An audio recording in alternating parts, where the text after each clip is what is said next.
Hello and welcome friends. आज के इस वीडियो में हम एक बहुत इम्पोर्टेंट ऑप्शन करने वाले हैं जो डॉक्यूमेंट से रिलेटेड है। जब हम माइक्रोसॉफ्ट वर्ड में काम करते हैं तो माइक्रोसॉफ्ट वर्ड में मेनली हम डॉक्यूमेंट्स रेडी करते हैं। डॉक्यूमेंट जैसे लेटर, नोटिस, रिपोर्ट्स, आर्टिकल्स, ये सारी चीज़ें जो हैं हम माइक्रोसॉफ्ट वर्ड में क्रिएट करते हैं। तो ऐसा ही एक एसे टाइप मैंने यहाँ लिखा है पोल्यूशन के ऊपर। अब इस एसे, इस पैराग्राफ के ऊपर जो भी कंटेंट हमने यहाँ रेडी किया है, अब मुझे इसमें एक हेडिंग प्रोवाइड करना है पोल्यूशन, जो मैं मेन हेडिंग देना चाहती हूँ यहाँ पे पोल्यूशन। तो उस पोल्यूशन वर्ड को थोड़ा अट्रैक्टिव लिखना है मुझे। तो उसको अट्रैक्टिव हम कैसे करेंगे, बेसिकली आज मैं आपको सिखाने वाली हूँ। तो फर्स्ट ऑफ ऑल हमें करना क्या है, जब आप पोल्यूशन वर्ड यहाँ देख रहे हैं, पूरा पैराग्राफ देख रहे हैं, हम जब भी कोई हेडिंग या कोई पर्टिकुलर टाइटल जब हम लिखते हैं तो वो टॉप एरिया में होता है, वो भी सेंटर पार्ट। तो अब मैं ऊपर क्लिक करूँगी तो ये ऊपर क्लिक नहीं हो रहा है, तो सबसे पहले आपको करना क्या है, इसके लिए स्पेस बनाना है, जगह बनानी है ऊपर जो हम लिख सकें।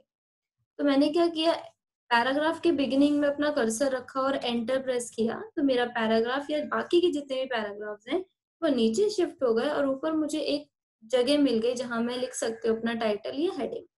अब जैसे मैंने अभी बोला था कि जो भी आप टाइटल और हेडिंग्स लिखते हैं, वो ऑलवेज हम सेंटर में लिखते हैं, जो कि ज़्यादा अट्रैक्टिव होता है। तो सेंटर में करने के लिए आप एक शॉर्टकट की प्रेस करेंगे यहाँ पर, वो शॉर्टकट की मैं आप लोगों को अभी बता दूंगी।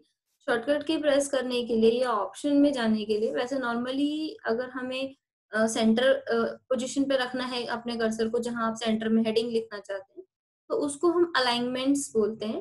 होम टैब के अंदर, यहाँ मैं आपको हाईलाइट करके दिखाती हूँ। होम टैब के अंदर होम टैब के अंदर आपको पैराग्राफ ग्रुप में ये अलाइनमेंट्स, ये 4 ऑप्शन आप देख पा रहे हैं यहाँ पर, ये सारे अलाइनमेंट के ऑप्शंस हैं।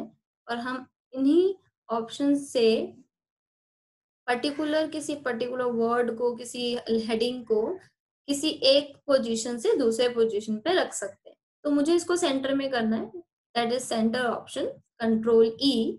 इसका एक शॉर्टकट कमांड है, जब आप माउस मूव करेंगे तब भी एक शॉर्टकट कमांड दिखा देगा। सेंटर करने के लिए हमने कंट्रोल ई प्रेस किया। कंट्रोल ई प्रेस करने के बाद आपका कर्सर सेंटर में आ चुका है। ठीक है, कर्सर को सेंटर में लाने के बाद अब आपको यहाँ टाइप करना है जो हेडिंग आप यहाँ देना चाहते हैं। तो मुझे जो हेडिंग देनी है, मुझे उसको कैपिटल में लिखना है। तो कैपिटल में लिखने के लिए आप अपने कीबोर्ड से कैप्स लॉक वाला बटन ऑन करेंगे। जैसे ही आप कैप्स लॉक ऑन करते हैं तो आपके कीबोर्ड में कैप्स लॉक बटन पे एक लाइट होता है, वो अपेयर हो जाएगा, जल जाएगा। अब आप पोल्यूशन यहाँ पे हेडिंग जो आप देना चाहते थे, वो हेडिंग यहाँ पर डाल सकते हैं। तो हमने क्या किया, पोल्यूशन यहाँ पर लिख दिया। अब ये बहुत सिंपल सा दिख रहा है, सिर्फ हमने इसको कैपिटल लेटर ही तो किया है। अब इसको अट्रैक्टिव दिखाने के लिए हमारे पास कई सारे ऑप्शंस होते हैं। मैं इस पर्टिकुलर वर्ड पर फॉर्मेटिंग भी कर सकती हूँ। जैसे जैसे ही मैंने इसको सेलेक्ट किया, सेलेक्ट करते ही छोटा सा एक बॉक्स खुल के आया है। ये वो बॉक्स है जो आपको होम टैब में इस जगह पर दिख रहा है। अगर आप ध्यान से देखें, जब हमने इस पर्टिकुलर वर्ड को सेलेक्ट किया, सेलेक्ट करते ही जो ये बॉक्स आप देख पा रहे हैं, यही वो बॉक्स है जो आपको होम टैब के फॉन्ट ग्रुप में मिलता है। तो आप किसी भी जगह पर कोई भी काम कर रहे हैं तो आपको लौट के यहाँ आने की नीड नहीं है फॉर्मेटिंग करने के लिए। किसी भी पर्टिकुलर वर्ड, लाइन या पैराग्राफ पर आप डायरेक्टली जब उस पर्टिकुलर वर्ड को सेलेक्ट करेंगे तो वो सारे ऑप्शंस उस पर्टिकुलर सेलेक्टेड वर्ड के पास में भी खुल जाते हैं। तो आप यहाँ से भी फॉर्मेटिंग कर सकते हैं, यहाँ से भी बहुत सारी चीजें कर सकते हैं चेंज। बट मुझे ये सारी चीजें चेंजेस नहीं करने हैं, मुझे एक ऑप्शन है मेरे पास, मुझे वो अप्लाई करना है। उसको हम बोलते हैं वर्ड आर्ट। तो इसके लिए हम इंसर्ट टैब में जाएंगे। ये है इंसर्ट टैब, आप देख पा रहे हैं इंसर्ट टैब कहीं नहीं लिखा है। टैब का मतलब ही ये विंडोज है, इनको हम टैब्स या मेन्यूज के नाम से जानते हैं। तो हम इंसर्ट टैब में जाएंगे। इंसर्ट टैब के अंदर आपको मिलेगा टेक्स्ट का ग्रुप, और टेक्स्ट के ग्रुप में मिलेगा आपको वर्ड आर्ट का ये ऑप्शन। आप देख पा रहे हैं ए लिखा है कैपिटल, थोड़ा सा डायगोनल फॉर्म में, और ये छोटा सा पॉइंटर आपको दिख रहा है, लिखा है वर्ड आर्ट, छोटा सा पॉइंट आ रहा है। आप क्लिक कीजिए इसके ऊपर और जैसे ही आप क्लिक करेंगे there are many styles available. यहाँ पे बहुत सारे स्टाइल्स आपको वर्ड आर्ट के मिल जाएंगे जो आप अपने इस पोल्यूशन हेडिंग पर लगा सकते हैं। अगर आपको इनमें से कोई भी स्टाइल अच्छा लग रहा है तो वो स्टाइल आप पिक कर सकते हो। तो मैंने क्या किया, मैंने यहाँ ये स्टाइल पिक कर लिया। तो जब आप ये स्टाइल पिक कर लेंगे तो वो पर्टिकुलर जो वर्ड था, सिंपल सा वर्ड, एक अट्रैक्टिव लुक में कन्वर्ट हो जाएगा। That is word art. Word art हमेशा यही करता है।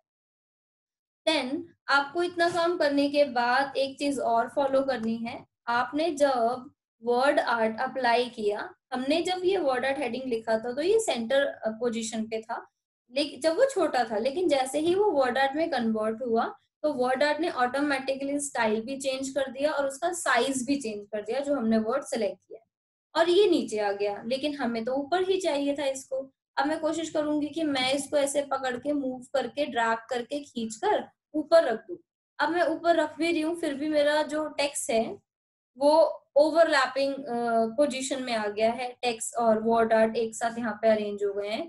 तो आप एक काम कर सकते हैं, आप इस पैराग्राफ के बिगिनिंग में जाकर एंटर प्रेस करके थोड़ा पोजीशन रिलीज कर सकते हैं, जिससे कि आप इस पर्टिकुलर हेडिंग को ऊपर मूव कर सकते हो, जिससे कि आपका टेक्स्ट ओवरलैप यहाँ पर नहीं होगा। ठीक है, अब इजीली आप अपने टेक्स्ट को कहीं भी मूव कर सकते हैं, कहीं भी मूव हो जाएगा। जब आप इस पर्टिकुलर वर्ड पर सेलेक्ट कर रहे हैं, ये वर्ड आर्ट टेक्स्ट है, जब आपने वर्ड आर्ट पे सेलेक्ट किया है, सेलेक्ट करने के बाद ऊपर आप, अगर मैं आपको दिखाऊं हाईलाइट करके, लिखा है ड्राइंग टूल्स। ड्राइंग टूल्स के अंदर है फॉर्मेट। जैसे ही मैंने ड्राइंग टूल्स के फॉर्मेट टैब पे क्लिक किया तो बहुत सारे अलग अलग ऑप्शंस यहाँ खुलकर आए हैं, और ये सारे के सारे ऑप्शंस ये फॉर्मेट के अंदर के ही ऑप्शंस हैं, जो कि इस पोल्यूशन वर्ड आर्ट को और अट्रैक्टिव बनाने के लिए या इसके अंदर और एडिटिंग करने के लिए दिए गए हैं। तो मैं क्या कर रही हूँ, मैंने इस पूरे पोल्यूशन हेडिंग को सेलेक्ट कर लिया। अब मैं यहाँ अगर आपके जाऊं, यहाँ पे लिखा है शेप स्टाइल्स। अगर आप इसके पीछे वाले एरिया को कोई स्टाइल देना चाहते, देखिए जैसे मैं बदल रही हूँ, यहाँ पे स्टाइल पिक कर रही हूँ तो पीछे वाला एरिया भी चेंज हो रहा है। मुझे ये अट्रैक्टिव नहीं लग रहा, मैं नहीं लगाना चाहती, तो मैंने इसको नहीं लिया।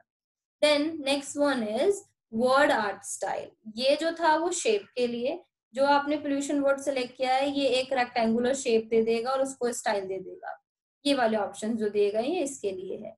मुझे ये नहीं करना, मुझे लगाना है वर्ड आर्ट स्टाइल।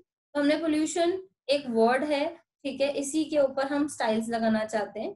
आप क्लिक कीजिए, ये वही स्टाइल्स हैं जो आप अभी सिलेक्ट करके आए थे। हमने ये स्टाइल पिक किया था तो हम इसी को कंटिन्यू करें। लेकिन अगर आप कोई भी चेंज चाहते हो इसके अंदर, जैसे first option is text fill. Text fill का मतलब है आपने जो टेक्स्ट यहाँ पे लिखा है उसका कलर ब्लैक है फिल का। अगर आप यहाँ से पिक करेंगे तो देखिए यहाँ से कलर जो है चेंज होते जा रहे हैं। तो जो स्टाइल आपको अच्छा लग रहा है वो स्टाइल आप यहाँ से पिक कर सकते हैं। तो मैंने डार्क ब्लू कलर यहाँ से ले लिया जो कि हमारे टेक्स्ट का फिल था। Next one is text outline.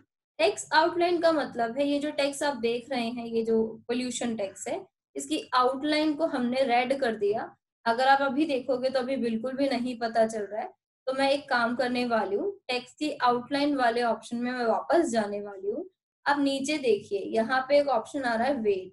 इससे क्या होगा, टेक्स्ट की जो आउटलाइन है वो थिक हो जाएगी, और जैसे ही वो थिक होगी तो वो आपको दिखना शुरू हो जाएगी। अब देखिए मैं मूव कर रही हूँ यहाँ पर और वो लाइन यहाँ पर दिख रही है। तो अब आप देख सकते हैं इसका कलर है फिल का ब्लू, एंड आउटलाइन जो टेक्स्ट की है वो है रेड।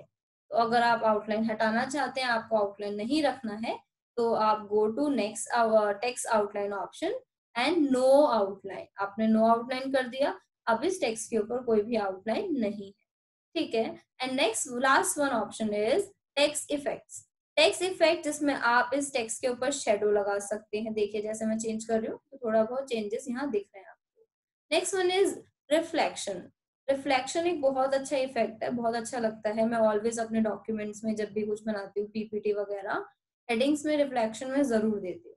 इसके अलावा अगर आप ग्लो लगाना चाहते हैं, ग्लो में क्या होगा, जैसे आउटलाइन आपने दिया, आउटलाइन एक सॉलिड लाइन थी, बट ग्लो में क्या होता है कि हमारे टेक्स्ट का एक तरीके से आउटलाइन मान लीजिए बन जाता है, बट वो आउटलाइन जो होता है वो स्प्रेड करता है पूरे टेक्स्ट के ऊपर, जो आउटर एरियाज होते हैं उन पर। तो जो स्टाइल आपको अच्छा लग रहा है इसमें से वो टेक्स्ट इफेक्ट आप लगा सकते हैं। This is bevel. बेवल में आपका टेक्स्ट थोड़ा सा उभरा हुआ लाइक 3D, बट वो 3D रोटेशन में नहीं होता, नॉर्मल बेवल होता है, उभरा हुआ जो लुक देता है वो। इसमें हम फील नहीं कर पा रहे हैं कि इतना ज्यादा वो हुआ है। बट अगर हम 3D रोटेशन देते हैं तो 3D रोटेशन में आपको बिल्कुल वो टेक्स्ट के बारे में जो भी चेंजेस आप कर रहे हैं वो सब दिखेगा यहाँ पर। तो ये अगर आपको इसमें से जो भी अच्छा लग रहा है आप वो लगा सकते हैं। And last one is transform. Transform में ट्रांसफॉर्मेशन होता है कि एक तरीके से बदल जाना, बदलना। तो यहाँ पे क्या है, जो हम टेक्स्ट लिख रहे हैं पोल्यूशन, आप उसको किस लुक में दिखाना चाहते हैं, तो ट्रांसफॉर्मेशन ऑप्शन यहाँ पे अवेलेबल है। जो इफेक्ट आपको अच्छा लग रहा है वो इफेक्ट आप यहाँ पर अप्लाई कर सकते हैं। ठीक है, तो मैं एक इफेक्ट लगा के देख लेती हूँ यहाँ पर। ये देखिए थोड़ा सा ऊपर की तरफ ये स्ट्रेच हो गया है, ये वर्टिकली हमारा टेक्स्ट जो है स्ट्रेच हो गया है, जो कि थोड़ा सा बड़ा हो गया है, पिछले नॉर्मल जो लुक था उसका उससे थोड़ा चेंज हो गया है। ठीक है, तो आप ये कर सकते हैं। अब मैं कुछ चीजें और भी बताने वाली हूँ आप लोगों को कि और हम क्या कर सकते हैं इसके अंदर। फॉर्मेट में मैं वापस गई, अपने वर्ड को सिलेक्ट करके मैं टेक्स्ट फिल में जा रही हूँ। टेक्स्ट फिल के अंदर आप देखिए मोर फिल ऑप्शंस एंड ग्रेडियंट। अभी तो नॉर्मल आपने कलर किया, यहाँ पे आप ग्रेडियंट भी कर सकते हैं। मोर फिल ऑप्शंस पे मैंने क्लिक किया तो आप यहाँ से बहुत सारे कलर्स भी लगा सकते हो। देखिए अभी नॉर्मल जो भी कलर आ रहा था, आप इन दोनों ऑप्शंस पे क्लिक कर सकते हैं, लाइक स्टैंडर्ड एंड कस्टम। और बहुत सारे कलर्स यहाँ पे आपको मिल जाएंगे, जो कलर आप ऐसे हम इसको ड्रैग करते हैं तो ड्रैग करने से इसके कलर बार्स जो है वो चेंज हो जाते हैं। और यहाँ पे स्केल दिए गए हैं, स्केल की हेल्प से आप इसको मूव भी कर सकते हैं, जिसमें अगर आपने कोई पर्टिकुलर कलर दिया है तो उसमें कलर लाइट या डार्क कैसा चाहिए आप वैसा कलर यहाँ पर दे सकते हैं। एंड कलर के मोड्स भी यहाँ पे दिए गए हैं, उसके अकॉर्डिंग कलर के फॉर्मेट्स थोड़े बहुत चेंज हो जाते हैं। तो आप क्या देना चाहते हैं, इफेक्ट कौन सा रखना चाहते हैं वो आप पे डिपेंड करता है, तो आप चेंज भी कर सकते हो। तो इस तरीके से हम वर्ड आर्ट को यूज कर सकते हैं और अपने एक पर्टिकुलर टेक्स्ट को एक अट्रैक्टिव लुक में कन्वर्ट भी किया जा सकता है। तो ये बहुत अच्छे ऑप्शंस हैं, आप अपने टेक्स्ट पे लगाइए और अपने टेक्स्ट को एक अट्रैक्टिव लुक दीजिए।